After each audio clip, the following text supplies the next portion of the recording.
दोस्तों अदानी ग्रुप की बात है तो अभी अभी बहुत बड़ी गुड न्यूज निकल के आ रही है। अदानी ग्रुप की तरफ से एक्सचेंज को जानकारी दी गई है कि वो 130 मिलियन डॉलर का कर्ज चुकाने जा रहे हैं। यानी धीरे धीरे कंपनी पूरी तरह से कर्ज मुक्त हो सकती है और आने वाले समय में नए कर्ज के दम पे वो पुराने सारे कर्ज से बाहर निकल सकती है। और इसके पीछे सबसे बड़ी वजह है कि इंटरनेशनल जो बड़े बड़े बैंक है वो अदानी ग्रुप को नया कर्ज देने को तैयार है, जिसकी वजह से जो पुराना जितना भी वो कर्ज है वो चुका पाएंगे और एक नई शुरुआत कर पाएंगे। तो काफी बड़ी गुड न्यूज है जिसको हम अच्छे से समझेंगे और जानने की कोशिश करेंगे क्या अदानी ग्रुप में अब मुसीबतें कम होने वाली है।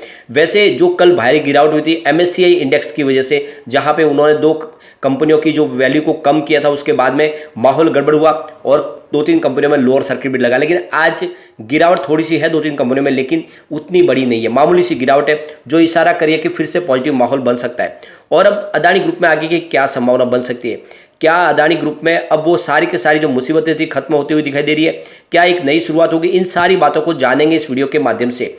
लेकिन फ्रेंड उससे पहले अगर आप पहली बार हमारे चैनल पे आए तो चैनल को सब्सक्राइब कर दीजिए, एक बेल आइकॉन दबा दीजिए ताकि जब भी नया वीडियो बने पहला नोटिफिकेशन आपको मिले। वीडियो पसंद आए तो लाइक शेयर जरूर कीजिए। चलो फ्रेंड्स वीडियो स्टार्ट करते हैं। मैं हूँ आपका दोस्त एस बी दवे और हमारे अपने चैनल ऑनलाइन कमाई में आपका बहुत बहुत स्वागत है। अभी लगभग 11:15 11:30 का टाइम है। बीएसई सेंसेक्स की बात करें तो 61,988 के स्तर पे आपको ट्रेड करता हुआ दिखाई देगा। 224 पॉइंट की तेजी है, यानी 0.36% अपर है बीएसई सेंसेक्स और कल 700 पॉइंट की शानदार तेजी हमने देखी थी। वैसे अगर आप देखें तो बाजार में आज पॉजिटिव माहौल लगातार बना हुआ ही है, माहौल बना हुआ जो हो सकता है कि बाजार क्लोज और अच्छी तेजी दिखाए। कल की तेजी के बाद आज पॉजिटिव माहौल बना, ये बड़ी अच्छी बात है। अब Adani ports and special economic zone की बात करें तो स्टॉक 695 पर ट्रेड कर रहा है इस समय। 1.47% की शानदार तेजी के साथ में स्टॉक आगे बढ़ रहा है। अगर हम बात करें अदानी इंटरप्राइजेस लिमिटेड की तो 1921 के स्तर पे स्टॉक है और यहाँ पर भी 1.83% की शानदार तेजी देखने को मिल रही है। तो जैसे ही पॉजिटिव खबर निकल कर इसके बाद में अदानी ग्रुप के शेयरों में तेजी का माहौल बना। अदानी ग्रीन एनर्जी लिमिटेड की बात करें स्टॉक में आप थोड़ी सी गिरावट है, 911 के स्तर पे देख सकते हो, 0.65% की गिरावट है। वैसे शुरुआत फ्लैट हुई थी कल की क्लोजिंग के आसपास ही 917 पे, लेकिन उसके बाद में थोड़ा सा आप देखें तो गिरावट का माहौल बना है, लेकिन हो सकता है कि रिकवरी हो जाए। अभी पे अदानी ट्रांसमिशन के लिमिटेड की बात करें तो स्टॉक 915 के आसपास है और यहाँ पे गिरावट थोड़ी ज़्यादा है। आप देख सकते हो 3.52% की गिरावट देखने को मिल रही है। हो सकता है कि थोड़ा दबाव देखने को मिला तो लोअर सर्किट भी लग सकता है यहाँ पे। और जो सबसे बड़ी बात है कि शुरुआती स्टॉक की गिरावट के साथ में हुई, कल की क्लोजिंग 949 के आसपास थी और आज 901 के आसपास इसने शुरुआत की। अब यहाँ पे अगर हम अदानी टोटल गैस की बात करें तो स्टॉक इस समय 864 के स्तर पर है, 1.02% की तेजी देखने को मिल रही है। तो यहाँ पर भी थोड़ा सा दबाव देखने को मिल रहा है। लेकिन अगर हम एसीसी सीमेंट की बात करें तो 1775 के स्तर पर स्टॉक है, 0.52% की तेजी देखने को मिल रही है। बात अगर हम अंबुजा सीमेंट की अगर करें तो 410 के स्टॉक है, 1.1% की शानदार तेजी है और सीमेंट सेक्टर के दोनों शेयर काफ़ी अच्छा कर रहे हैं। एनडीटीवी की बात करें तो 180 पर स्टॉक है जहाँ पे 0.25% की गिरावट है। तो 4 कंपनियों के अंदर गिरावट है, लेकिन 6 कंपनियां जो तेजी से आगे बढ़ रही है। अदानी विलमार की बात करें तो 395 पर स्टॉक है, 0.45% की यहाँ पर भी तेजी है, आधा परसेंट की तेजी है। अदानी पावर की बात अगर करें तो 241 पर स्टॉक है, 1.28% की शानदार तेजी है। तो कुल मिला के देख सकते पॉजिटिव माहौल बन रहा है और इसके पीछे सबसे बड़ी वजह है कि अदानी ग्रुप ने यह ऐलान किया है कि वो 130 मिलियन डॉलर का कर्ज चुकाने जा रहे हैं। तो हिंडनबर्ग के बड़े हमले के बाद अदानी ग्रुप रिकवरी के मूड में आ चुका है। Adani ports and special economic zone ने मंगलवार को कहा है कि वह बहुत जल्द 130 मिलियन डॉलर का लोन चुका देंगे। वही कंपनी ने समय से पहले 413 मिलियन डॉलर का कर्ज चुकाने की पेशकश भी की है। कंपनी ने पिछले महीने ही 2024 में मैच्योर होने वाले 3.375% के डॉलर मूल्य वर्ग के करीब 100 मिलियन डॉलर के टेंडर जारी किए थे। कंपनी ने कहा है कि 2024 में बकाया करीब 3.375% के कुल प्राइस के 130 डॉलर का तो जो कैश टेंडर की जो पेशकश उन्होंने शुरू की थी। अब अदानी पोर्ट्स ने पिछले महीने ही कहा था कि 130 मिलियन डॉलर तक के टेंडर के सफल होने के बाद वह करीब, तो यहाँ पे देख सकते हो कि ये 130 मिलियन डॉलर के टेंडर के सफल होने के बाद करीब 52 करोड़ डॉलर का बकाया ही रहने की उम्मीद रहेगी। इस टेंडर के बाद कंपनी अगली 4 तिमाही में करीब 13 करोड़ के बकाया को कैश में खरीदने की पेशकश भी करना चाहती है कंपनी।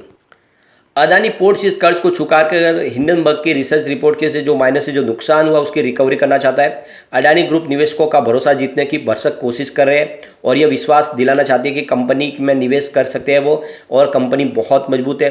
हिंडनबर्ग की रिपोर्ट आने के बाद अडानी पोर्ट के शेयरों में तेजी से गिरावट हुई थी। आप देख सकते हो 24 जनवरी को हिंडनबर्ग की रिपोर्ट आने के बाद अदानी ग्रुप की 7 लिस्टेड कंपनियों का मार्केट कैप 114 अरब डॉलर का नुकसान कर चुका है ऑलरेडी। रिपोर्ट ने अरबपति गौतम अदानी की जो कंपनी पर कई तरह के जैसे धोखाधड़ी के इल्ज़ाम लगाए, स्टॉक के अंदर हेराफेरी के इल्ज़ाम लगाए, दूसरे फाइनेंशियल गड़बड़ी के इल्ज़ाम भी लगाए। तो इस वजह से ये सारे जो इल्ज़ाम लगाए इसके ऊपर कंपनी की तरफ से बिल्कुल इनकार किया गया है। उन्होंने कहा कि ये सारे मनगढ़ंत इल्ज़ाम है। लेकिन अब आप देख सकते हो कि जिस तरह से एक बड़ा फैसला किया गया, एक बड़ा कर्ज चुकाने की यहाँ पे तैयारी शुरू की गई है, जिसकी वजह से जो इन्वेस्टर है उनका भरोसा लौटेगा और आने वाले समय में अदानी ग्रुप में और भी निवेशक है जो निवेश करेंगे। तो ये काफ़ी अच्छी गुड न्यूज़ है।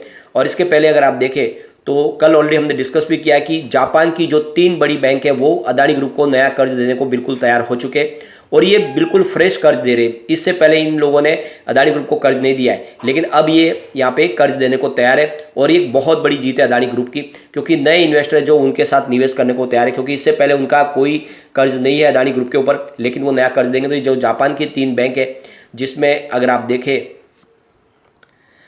मित्सुबी यूएफजे फाइनेंशियल ग्रुप, इसके अलावा सुमितोमो मित्सुबी बैंक, इसके अलावा मिजो फाइनेंशियल ग्रुप, ये 3 जो बड़ी बैंक है ये अदानी ग्रुप को नया कर्ज देंगे। और सिर्फ इन कर्ज की बात है, इसके अलावा जो स्टैंडर्ड चार्टर्ड बैंक और बार्कलेज बैंक वो भी ऑलरेडी अदानी ग्रुप को नया कर्ज देने को तैयार है, जो यूएस की काफ़ी बड़ी बैंक है। तो इस तरह से आप देख सकते हो कि चाहे जापान की बैंक हो, यूरोप की बैंक हो या फिर अमेरिका की बैंक, अदानी ग्रुप के ऊपर सबको भरोसा है और वो इनको नया कर्ज बिल्कुल देने को तैयार है, जिसकी वजह से आने वाले समय अदानी ग्रुप इन सारी मुसीबतों से बाहर निकल सकते हैं। जो कर्ज उन्होंने काफ़ी बड़े इंटरेस्ट पे उठाया हुआ है और जो जल्दी ही मेच्योर होने वाला, वो सारा कर्ज वो चुका पाएंगे।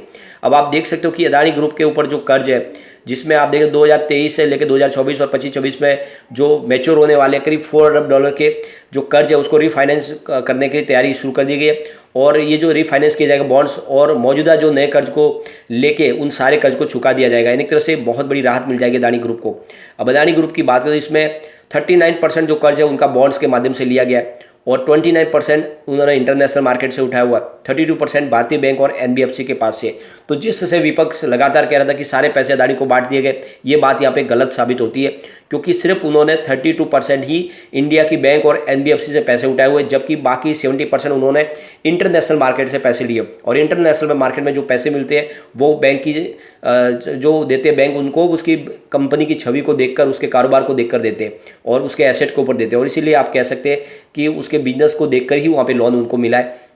अब यहाँ पे जैसे कि बार बार कहा जाता है कि सरकारी बैंकों का पैसा डुबाया गया है, तो ये टोटल 32% ही यहाँ पे पैसे दिए। आप जो भी अदानी ग्रुप का कर्ज है उसमें भी प्राइवेट सेक्टर की बैंक भी है और इसके अलावा नॉन फाइनेंस बैंकिंग भी है। तो इस तरह से आप देख सकते हो कि काफ़ी कम हिस्सा है। और ऑलरेडी पहले एसबीआई ने कहा कि हमने जो पूरा हमारा कर्ज दिया उसमें 1% से भी कम कर्ज है, और यही बात एलआईसी ने भी कि हमारा जो टोटल मार्केट में निवेश है उसमें 1% से भी कम हमारा निवेश अदानी ग्रुप के अंदर है। और आपने देखा होगा कि उन्होंने निचले लेवल से पहले खरीदारी भी की थी और मार्च में अपनी प्रॉफिट बुकिंग भी की है, जिससे उनको एलआईसी को काफ़ी अच्छा फायदा भी हुआ। तो कुल मिला के पॉजिटिव माहौल बना हुआ है। और दूसरी तरफ जीक्यूजी पार्टनर ने 15,446 करोड़ रुपये का भारी निवेश किया था, जिसकी वजह से अदानी ग्रुप को काफ़ी राहत मिली।